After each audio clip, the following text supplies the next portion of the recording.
Okay, Ma'am Lolita, Ma'am Isabelita, magandang hapon po sa inyong Magandang dalawa. hapon po. Magkapatid ho kayo? Hindi po. Magkakilala? Magtiyahin po. Magtiyahin. At ang inyo pong kamag-anak ay si Jasper Barba. Okay. Siya ho ay nabaril. Opo. Alright. Paano nangyari? Siya po ay nanlilikay po namumulot po siya ng buko. Nadaanan po siya ni Benigno Artiaga po. Bigla po siyang pinatakbo at tinaga po niya ang kabak po niyang ulo bago po siya binaril pa po sa likod po. Tinagana tapos binaril pa. Opo. Okay. Bakit ho nangyari yun? Magkaaway itong dalawa, si Artiaga at saka si Jasper. Hindi po naman po. Wala po naman silang alitan po.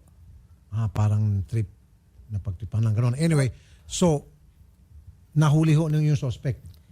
Hinuli rin po nung araw na pong yon, nung maka 24 oras po, hindi ko po na siya ko pong siya ko pong inabyag kaagad. Opo. Ngayon, nung naka 24 oras po, pinakawalan po nila yung kanilang nahuling bumaril po sa anak ko. Huhulaan ko na po ang sasabihin nilang dahilan. Wala raw pong lumutang na complainant, kaya pinakawalan nila.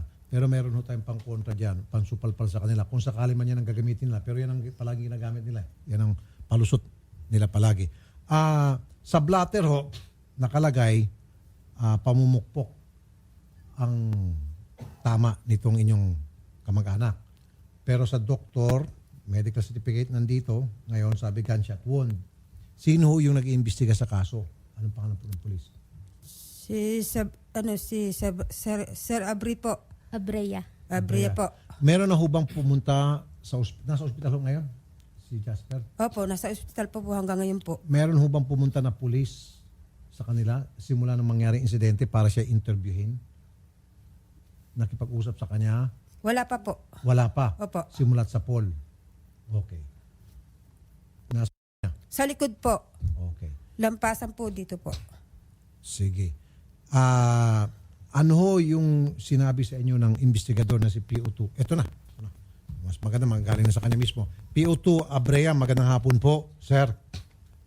PO2, magandang hapon. Sir Alfredo. PO2 Abrea Jr. Alfredo. Okay. Nakausap niyo po si Abrea. Opo. Kailan ho kayong nag-usap ni Abrea? Noong pong inaayos ko nga po yung papel pong yan sa aking Ano anak po yung sinabi niya sa inyo na mag-usap kayo? Ano po, sabi po sa akin po, kung hindi po nga po nilalakad po yan nung nakabaril Sige po. PO2, magandang hapon, Alfredo, sir. PO2 Alfredo Abrea Jr., Kalawan, PNP. Magandang hapon po. Hello po, sir. Yes, sir. Sir, Rafi Tulfo po. Live po tayo sa Radyo 5. Okay, binaba. I see. Alright. Kay Benigno Artiaga, wala pa ho? Wala pa po. Okay. At nakakumpay sa ospital, wala ho kung kayo natatanggap na kahit anong lang tulong. Kahit po 5 po, wala po kung natatanggap po kami. Nung kumprantahin nyo itong si Abrea or sino man doon sa Kalawan PNP na bakit nyo pinakawalan yan, bakit hindi nyo kinulong yan, pina-inquest, tinanong nyo siguro yun. I would suppose. Opo, tinanong Ano po pong sagot namin. sa inyo ng pulis? Tinanong ko po doon sa mga pulis po kung bakit po pinakawalan po yung bumaril po sa anak ko. Ang sabi po niya sa akin, nahuli daw po yung demanda namin, yung aming reklamo. Ang sagot ko po naman ay inabiyad ko po itong anak ko kasi grabe ho ang tama. Ay wala na po sila, hindi po dapat sila daw magkupkop sa ng tao na pag hindi po naka 24 oras. Walan ko hindi silang babalikan. Yun nga palagi palusot ng mga pulis. Kahit na murder yan, kung ano pa mang klaseng karumal-dumal na krimen, kailangan na pakawalan pag walang complainant. Walang complainant. Sa kaso nitong si Jasper, alam nila nasa ospital. Pwede naman nilang puntahan doon sa ospital at interviewin. At basta sa lisay ni Jasper, conscious naman to si Jasper. Nakakausap naman. Yes. Then, papirmahin lang doon, may complainant na sila. At kahit hindi pa, sabihin natin walang lumutang na kamag-anak. Okay? Pwede naman people of the Philippines. Kasi may crime eh. In the first place, may krimen. People of the Philippines versus Benigno Artiaga. ang tatay yung complainant, ang police. In behalf of the Filipino people. Ayaw lang ho talaga nilang gawin ang trabaho or baka nabayaran or baka barkada na bigyan ng isang boteng gin. Di ba? Napuputol-putol. So sinasadya ni PO2 na hindi tayo makausap. Okay na. PO2, magandang hapon sir for the second time, third time. Hello sir, magandang hapon po sir. Rafi Tulfo po sa Radyo 5 kasama po Ninya Taduran. Yes, sir. Sir, bakit niyo po pinakawalan si Benigno Artiaga? Sir, kasi po nagpasa sa reglementary period namin sir. Okay. Pero sir, bakit hindi niyo po pinuntahan yung biktima para doon ho siya interviewin at kunin po yung kanyang salaset, papirmahin ho siya at meron ho kayong complainant kung yan po yung inyong palusot? Opo sir, pinuntahan po namin sir. Oh, ba't hindi niyo po siya kinunan ho ng salaset at pinapirma ho? Bali ang kinunan po lang muna namin sir, yung nanay po sir. Para yun Ay, hindi maging sir. complainant, Hindi sir. Siya ho pwede na mag-stand as a complainant, as the complainant. Kasi siya ho ang Opo, sir. biktima, di ba? Kasi ano po siya, hindi po siya makapagsalita sir. Hindi pa Bali siya ang tumayo muna, makapagsalita. yung nanay muna sir. Okay, nandoon ka ba? Nakabantay ka kay Jasper? Jasper, hindi ka kapagsalita. Pero ano pong ginagawa ng People of the Philippines versus Artiaga? At meron naman ho talaga tayong suspect, di ho ba? Identified naman talaga si Artiaga from the very beginning, di ho ba? Di ba, sir? Yes sir, yes, sir. Alam niyo naman ho na si Artiaga ang suspect ninyo dahil nasa custody niyo na po siya. Very sure na ho kayo na siya may kagagawa ng krimen.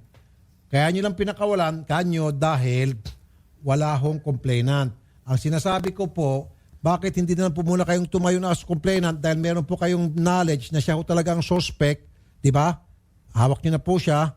Bakit di niyo na po nilagay People of the Philippines versus Benigno Artiaga?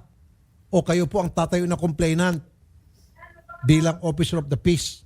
Sir, Di ba, sir? sir, ganito lang sir, meron lang kami conference.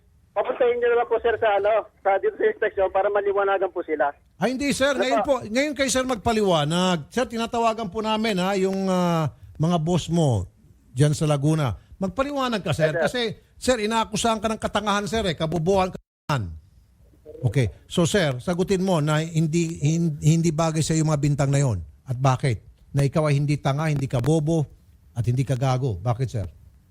It's your turn. I mean, pagkakataon niyo na po sir. Nakikinig po yung nanay, nakikinig po yung isa pang kasama ni nanay. Bakit sir hindi ka tanga?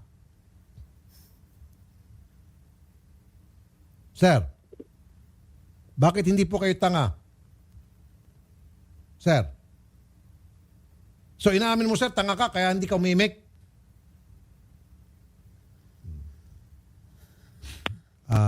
Napakawala na po eh. So direct filing na ito gagawin natin. Tanga ho talaga itong polis na ito. Nagtatanga-tangahan lang siguro. Alam naman niya ho yan eh. Di ba? Tawagan na lang natin. Lambat Sibat. Bakit? Hindi ba uubra yung Lambat Sibat na conference kung wala si PO2? Napaka-importante naman ulit ni PO2. Sino ba tong lintik na PO2 na to na hindi Yung mga boss hindi daw. mapuproceed ang command conference ng buong Laguna PNP kung wala si PO2? That's bullshit.